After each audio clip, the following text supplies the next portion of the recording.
You should know something before you sign those papers, I said quietly. The money you think you're about to take is no longer where you think it is. Rachel froze with the pen still resting above the divorce agreement. For the first time that evening, the confidence on her face disappeared. She had spent weeks believing she was 3 steps ahead of me. She believed I was still the same man who stayed quiet, who avoided arguments, who trusted her without question. But she never realized that silence does not always mean weakness. Sometimes silence means someone is watching, learning, and waiting for the right moment to protect what matters. My name is Ethan Walker. I'm 42 years old, and for most of my adult life, I believed my marriage was built on the same things everyone hopes for: trust, teamwork, and a shared future. Rachel and I had been together for 15 years. We bought our first home in a quiet neighborhood outside Columbus, Ohio. We spent years saving for every major milestone. Our first couch came from a furniture sale. Our first vacation was a road trip with a cooler in the back seat and a handwritten map because we wanted to save money. We weren't rich, but we were building something. Every deposit into our savings account represented another brick in the life we were creating. I worked long hours analyzing financial reports for an investment firm, and Rachel built her own career in marketing. We both worked hard. At least, that was what I believed. Over time, small things began changing. Nothing dramatic. Nothing that would make someone outside our home notice. But when you spend 15 years with someone, you learn the small details.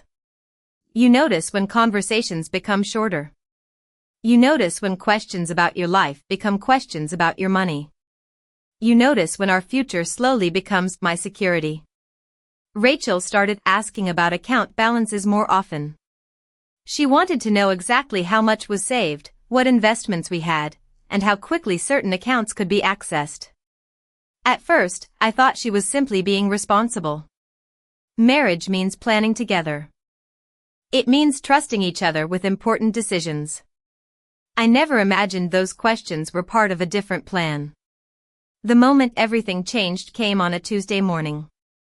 I was sitting at the kitchen table with my coffee, looking through emails before work, when I saw a notification from our bank. It was not the amount that caught my attention. It was the timing. A large transfer request had been initiated. My first thought was that there had to be a mistake. Rachel was organized, but she never moved money without talking to me.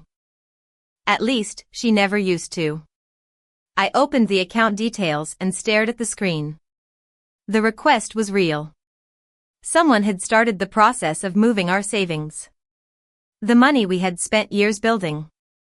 The money we planned to use for the next chapter of our lives. I sat there for a moment, listening to the quiet hum of the refrigerator and the sound of traffic outside our window. Everything around me looked normal. The same kitchen. The same coffee mug. The same house we had chosen together. But something inside me finally accepted what I had been avoiding. The person I trusted most was making a decision that could change both of our lives without telling me. I didn't call Rachel. I didn't accuse her. I didn't send an angry message.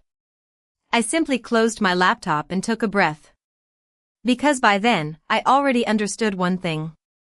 This was no longer about money. It was about trust. And before the day was over, Rachel was going to discover that I was not as unprepared as she thought. For 15 years, I believed I knew the woman sitting across from me better than anyone else in the world. I knew how she took her coffee in the morning, how she organized the kitchen cabinets, and how she always turned the living room lights on before sunset because she said a warm house felt more welcoming. I knew the little habits that made Rachel feel like home. That was what made the changes so difficult to ignore. Looking back, I realized the biggest warnings were never the dramatic moments. They were the quiet ones. The moments that seemed too small to matter until they all started connecting. After I saw the bank notification that Tuesday morning, I did not spend the day trying to convince myself that everything was fine. I spent it remembering all the moments that led there. The first sign came months earlier when our conversations about money started changing. In the past, Rachel and I talked about finances as a team. We discussed vacations, home repairs, retirement plans, and how we wanted our future to look. But slowly, the questions became different. They were no longer about what we could build together. They were about what was available. "How much exactly is in the savings account?" she asked one night while we were cleaning up after dinner. I remember looking at her and smiling because I thought she was finally taking more interest in our financial planning. "Enough for the goals we have been working toward," I told her. She nodded, but her expression was not curiosity. It was calculation. At the time, I ignored that feeling. I told myself I was overthinking. Marriage requires trust, and I did not want to become the kind of person who looked for problems where there were none. But trust should never require you to ignore patterns. A few weeks later, Rachel started talking more about independence. She mentioned friends who had their own accounts, their own plans, and their own safety nets. There was nothing wrong with wanting security. Everyone deserves to feel stable. But the way she said it made me feel like she was preparing for a life that did not include me. I asked if something was bothering her. She smiled and said, "You always think something is wrong." That sentence stayed with me because it turned my concern into the problem instead of addressing what I was noticing. I wanted to believe it was just stress. Work had been demanding for both of us. Maybe we were simply going through a difficult season. That explanation was easier to accept than the possibility that my wife was making decisions without me. But then came the small discoveries. A folder on her computer that disappeared when I walked into the room. Conversations that stopped when I entered the kitchen. Questions about our accounts that became more specific every week. None of those things alone proved anything. But together, they created a picture I could no longer ignore. That evening after work, I came home and found Rachel sitting at the dining table. She looked calm. Almost too calm. There were papers beside her, neatly arranged. She looked up and smiled like everything was normal. "We need to talk about our future," she said. I sat down across from her, keeping my expression steady. She did not know that I already understood this conversation was not about building something together. It was about protecting what she believed she could take. And for the first time in months, I felt something I had not felt in a long time. Clarity. I finally stopped hoping I was wrong and started preparing for what came next. The conversation at the dining table was not the first time I felt something was wrong, but it was the first time I stopped pretending everything could be fixed with a simple conversation. Rachel placed her hands on the papers in front of her and looked at me with a calm expression. It was the kind of calm that usually came before a difficult decision. "I think we both know things have changed," she said. I looked around the room before answering. The same dining table where we had planned vacations. The same chairs where we had celebrated birthdays. The same walls that held pictures from years when we believed we were moving in the same direction. "What exactly are you saying, Rachel?" I asked. She took a slow breath and told me she needed to think about herself. She talked about feeling uncertain about the future and wanting more control over her own life. The words sounded reasonable on the surface. Anyone listening from the outside might have thought she was simply asking for independence. But I had learned that the most important part of a conversation is not always what someone says. Sometimes it is what they avoid saying. She never mentioned the bank transfer request. She never mentioned the questions she had been asking about our savings. She never mentioned the steps she had already taken before sitting across from me. That was when I realized this conversation was not about making a decision together. It was about informing me of a decision she had already made. "Are you unhappy?" I asked. Rachel looked away for a moment. "I just think I need options," she replied. Options. That word stayed with me. Because in marriage, you are supposed to build options together. You are supposed to face uncertainty as a team. But Rachel was talking like she was preparing for a future where she needed protection from me instead of partnership with me. I did not argue. I did not accuse her. I simply listened. Over the years, I had learned that people often reveal more when they believe they are in control of the conversation. Rachel continued explaining how she felt she had sacrificed parts of herself. She talked about friends who had moved on and created separate lives. She talked about wanting financial freedom. Every sentence sounded carefully chosen. Then she said something that confirmed what I had been feeling for months. I just need to make sure I am not left with nothing. I looked at her and felt a strange kind of sadness. Not anger. Not resentment. Just sadness. Because after 15 years together, after everything we had built, she was no longer thinking about what we could protect. She was thinking about what she could secure before anything changed. That night, after our conversation ended, I walked into my home office and sat at my desk. The room was quiet except for the sound of the clock on the wall. I opened the financial records I had saved over the years. Not because I wanted to fight. Not because I wanted revenge. I opened them because I finally understood that good intentions do not replace preparation. I reviewed every account, every document, and every agreement connected to our savings. For the first time, I looked at my own financial life the way I would look at a client's situation. Without emotion. Without assumptions. Just facts. And the facts told a story I did not want to believe. Rachel had been preparing for a change long before she told me about it. The next morning, I made a decision that would completely change the direction of everything. I was done waiting for someone else to decide what happened to the life we built. It was time for me to protect it. The next morning, I woke up earlier than usual. The house was still quiet, and for a few minutes, I stayed in bed looking at the ceiling, listening to the familiar sounds of a place that had been my home for so many years. The heating system turning on. The distant sound of cars passing outside. The soft movement of the curtains near the window. Everything felt exactly the same, but I knew something had changed. There is a strange moment when you stop hoping someone will prove your doubts wrong and start accepting what is right in front of you. That moment had arrived. I walked into the kitchen, made my coffee, and opened my laptop. I was not searching for a reason to be angry. I was looking for clarity. For years, I had handled our finances with the same discipline I used at work. Every account had records. Every investment had documentation. Every major decision had a reason behind it. I believed transparency was one of the strongest parts of our marriage. But as I reviewed everything, I noticed details I had overlooked before. There were recent inquiries about transferring money. There were notes about account access. There were conversations with financial institutions that I had never been part of. None of it was illegal. None of it was dramatic.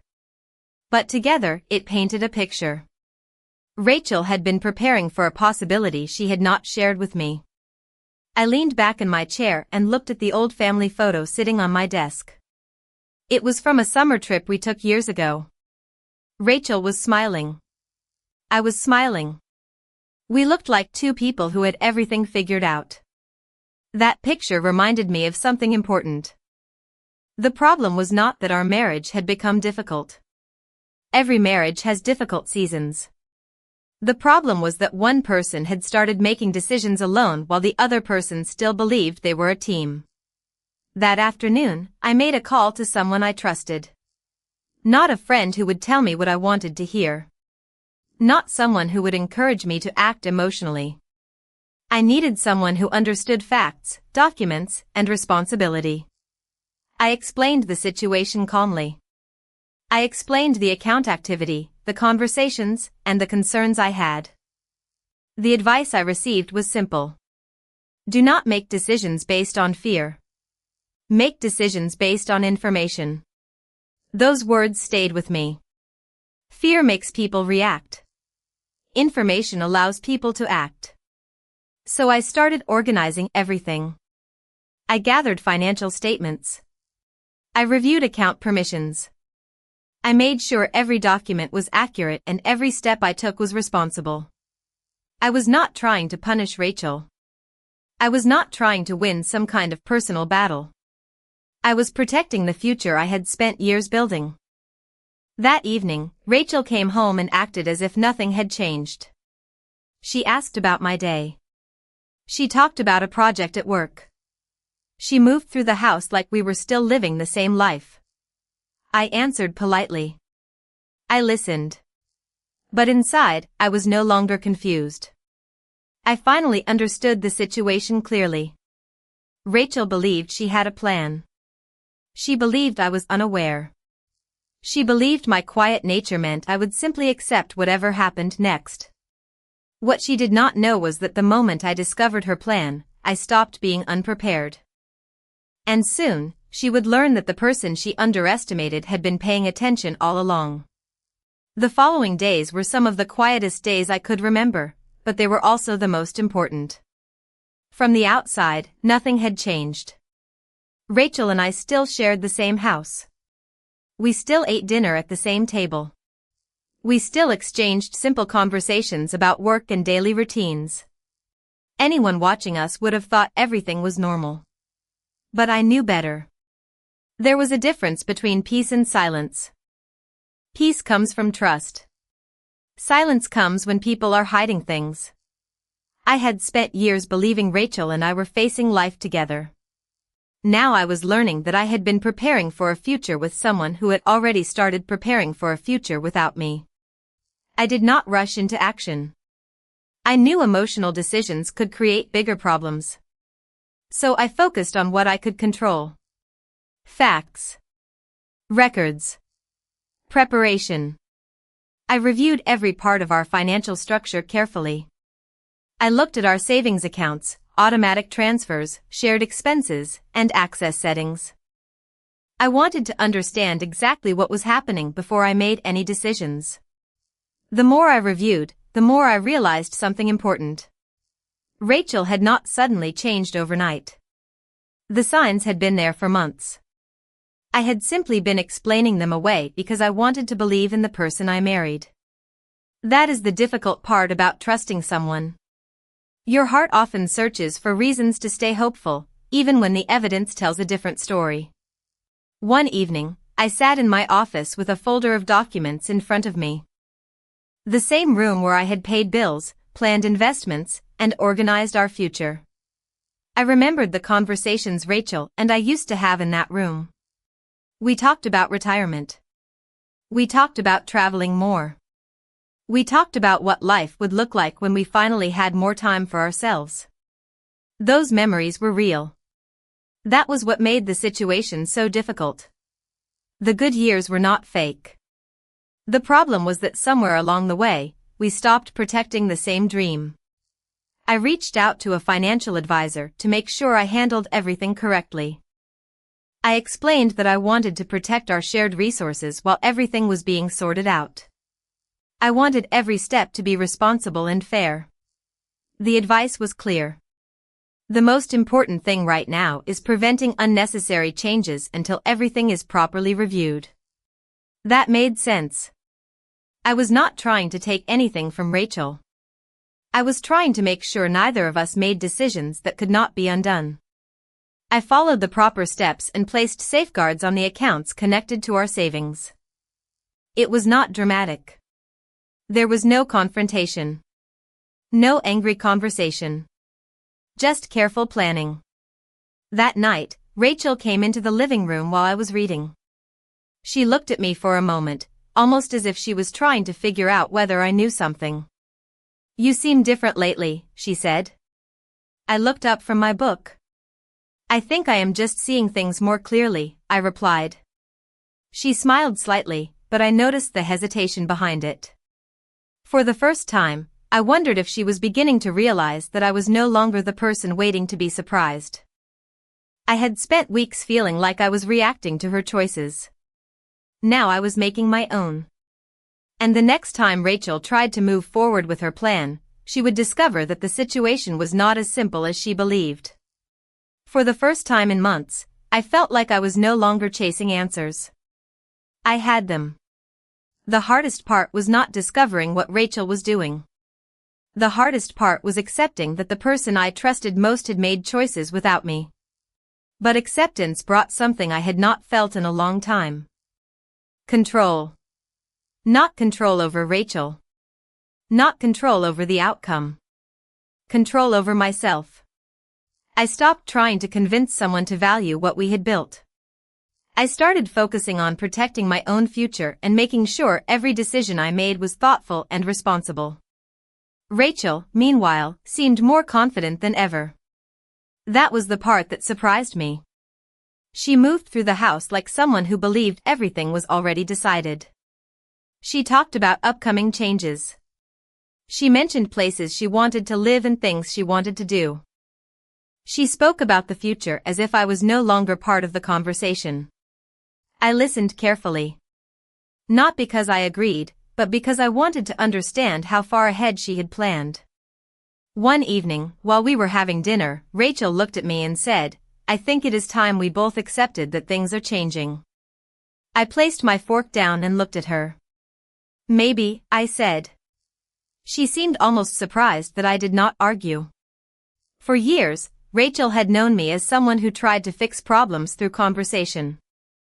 I believed that if two people cared enough, they could find common ground. But this time was different. I had learned that you cannot solve a problem when only one person is trying to protect the relationship. After dinner, Rachel went to the bedroom, and I returned to my office. I opened the folder I had created over the past few days. Everything was organized. Every document was in place. Every step had been taken carefully. I had made sure the accounts were protected through the proper channels. I had made sure there was a record of everything. I had made sure that if questions came up later, the facts would speak for themselves. That was the difference between reacting and preparing. Rachel believed I would panic when I discovered her plans. She believed emotions would guide my decisions. She did not realize that my years working with financial information had taught me something valuable. The details always tell the truth. The following morning, I noticed a change in her attitude. She seemed more focused on her phone. She checked messages more often. She looked confident, but there was also a small sign of uncertainty. She asked casual questions about whether I had contacted the bank recently. I looked at her and answered honestly. "I have been reviewing our accounts." She paused for a moment. It was brief, but I saw it. The realization that maybe she was not the only one making plans. She quickly changed the subject, but the moment had already happened. For the first time, Rachel understood that I was aware. That night, I sat alone in the living room after she went to bed. I looked around at the home we had built together. The photographs. The furniture. The memories. I did not feel like I had won anything. This was not a victory. It was a moment of clarity. I had spent years believing the person beside me would always protect what we created. Now I understood that sometimes the person you trust most can become the person you need to protect yourself from. And soon, Rachel would make her next move. But this time, she would not be walking into a situation where I was unprepared. The moment Rachel realized something had changed came on a Thursday morning. I remember the exact time because I was sitting at the kitchen table with my coffee when my phone received a notification. It was not a message from a friend. It was not a reminder from work. It was an alert connected to our financial accounts. A request had been made. The same kind of request I had been expecting since I discovered Rachel's plan. For a few seconds, I simply stared at the screen. Not because I was surprised, but because I finally understood that this was the moment she had been preparing for. I looked around the kitchen one more time. The sunlight was coming through the windows. The coffee machine was still running. The house looked completely normal. That was the strange thing about life-changing moments. They rarely announce themselves. Sometimes they happen in the middle of an ordinary morning while everything around you continues as if nothing has changed. I opened the account information and reviewed the details carefully. The request was connected to the savings we had built together over the years. The same savings Rachel and I had discussed countless times. The same money we had planned to use for future goals. But now, one person was trying to make a decision about it alone. I did not feel anger. I felt disappointment. There is a difference. Anger makes you react quickly. Disappointment makes you see things clearly. I picked up my phone and made the necessary call to confirm the protections that were already in place. I answered every question calmly. I provided the information needed. I followed the process exactly as it was supposed to be followed. There was no argument. No dramatic confrontation. Just facts. When the conversation ended, I placed my phone on the table and took a long breath. The decision was no longer in my hands alone. Everything would now be reviewed properly. Later that afternoon, Rachel came home earlier than usual. She walked through the door carrying her handbag, looking confident. She placed her keys on the counter and glanced at me. "Did something happen with the bank?" she asked. The question was simple, but the timing told me everything. I looked at her for a moment. "Why do you ask?" I replied. She paused. Just for a second. But it was enough. "I was just wondering," she said. I nodded and went back to what I was doing. I did not need to explain everything yet. I did not need to reveal every step I had taken. Sometimes the strongest position is not saying everything you know. Sometimes it is allowing the truth to appear naturally. That evening, Rachel seemed different. The confidence she had carried for weeks was not as strong. She checked her phone several times. She asked small questions that were disguised as casual conversation. She wanted information without directly asking for it. And I noticed something important. For the first time, Rachel was uncertain. She had built her plan around the belief that I would be caught off guard. She believed she had time. She believed she had control. But the situation had changed. The person she thought was simply waiting for the next surprise had already prepared for it. I went to bed that night knowing the next conversation would be different. Rachel was about to discover that the future she imagined was not going to happen the way she planned. The conversation I had been expecting finally happened on a quiet Friday evening. There was no shouting. No dramatic accusations. Just Rachel sitting across from me in the living room, holding her phone in her hand and trying to understand why things were not going the way she planned. I could see the questions forming in her mind before she even spoke. "Ethan, what exactly did you do with the accounts?"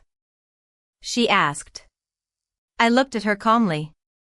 For years, I had been the person who tried to explain, convince, and fix things. But that night was different. I was no longer trying to convince Rachel to understand my perspective. I was simply allowing the truth to speak for itself. "I made sure everything was handled properly," I said. She looked frustrated. "Why would you do that without talking to me?" The irony of the question was impossible to ignore. For months, I had been asking myself the same thing. Why would someone make important decisions without talking to the person they promised to build a life with? But I did not say that. I did not need to. Instead, I reached for the folder on the table. Inside were the documents, the records, and the information I had carefully organized. I placed them in front of her. "I wanted everything to be clear," I said. Rachel opened the folder and started looking through the pages. At first, she seemed confident. Then her expression changed slightly. Not because she saw something unexpected, but because she realized I had been paying attention. The person she believed was unaware had actually been documenting every step. "You were preparing for this?" she asked. I shook my head. I was preparing for responsibility. That sentence seemed to affect her more than any argument could have. Because this was never about winning against Rachel. It was about making sure a difficult situation was handled with honesty. She looked down at the documents again. The silence between us felt heavier than any conversation we had shared in months. Finally, she said, "I never thought you would do this." I looked at her and answered, "That is because you never thought I knew what was happening." The room became quiet again. There are moments in life when the most powerful thing you can do is stop explaining yourself. Rachel had spent weeks believing my patience meant I was unaware. She believed my calm nature meant I would not take action. But patience and weakness are not the same thing. I had stayed calm because I wanted to understand the situation completely before making decisions that would affect both of us. I had protected what we built because it mattered to me. Not because I wanted control. Not because I wanted revenge. Because 15 years of work, trust, and sacrifice deserved to be treated carefully. Rachel leaned back on the couch and looked away. For the first time, I saw uncertainty instead of confidence. The plan she had created in her mind was no longer as simple as she believed. She had expected me to react after everything happened. She did not expect me to prepare before it happened. And that was the difference between us. She was focused on what she could take from the situation. I was focused on making sure the truth could not be ignored. As I sat there, I realized something important. The hardest part of betrayal is not losing control of a situation. The hardest part is accepting that you have to choose yourself after spending years choosing someone else. And now that choice had finally been made. In the weeks that followed, life became quieter than I expected. There was no dramatic ending to our story. No single moment where everything suddenly felt easy. Real life rarely works that way. Instead, there were conversations, decisions, and a slow process of accepting that the future I imagined was not the future I was going to have. Rachel and I had built a life together, and that history did not disappear overnight. The memories were still real. The good years were still real. But I finally understood that a relationship cannot survive when trust only moves in one direction. We worked through the necessary conversations with the proper guidance and made decisions about our shared responsibilities. Everything was handled carefully, with facts instead of emotions. That was important to me because I did not want the final chapter of our marriage to become a battle. I wanted it to become a lesson. Looking back, the biggest change was not what happened with the accounts. The biggest change was what happened inside me. For a long time, I believed keeping the peace meant avoiding conflict at all costs. I believed being a good husband meant always giving another chance, always trying harder, always carrying more responsibility. But I learned that protecting a relationship does not mean ignoring reality. Trust is built by two people. Respect is maintained by two people. And when one person starts making decisions alone, the other person has to be willing to stand up for himself. A few months later, I found myself sitting in the same kitchen where everything started. The morning light came through the windows just like it always had. I held my coffee in my hand and looked around the room. It was strange how a place could hold so many memories while also representing a new beginning. The house was no longer a reminder of what I lost. It became a reminder of what I learned. I started focusing on things I had neglected for years. Spending more time with friends. Taking better care of myself. Rediscovering hobbies I had forgotten. Building a future that was based on who I was, not just who I was for someone else. Sometimes people think the biggest victory comes from proving someone wrong. I used to think that too. But I realized the real victory was much simpler. It was waking up one day and knowing I had respected myself enough to make the right choices. Rachel and I eventually moved in separate directions. I do not know if she understood everything the way I did. Maybe she never will. But I no longer needed her to. Peace does not come from getting someone else to admit they hurt you. Peace comes from accepting what happened and choosing what happens next. 15 years of marriage taught me many things. Love matters. Commitment matters. But so does awareness. So does preparation. So does knowing when to protect the life you worked so hard to build.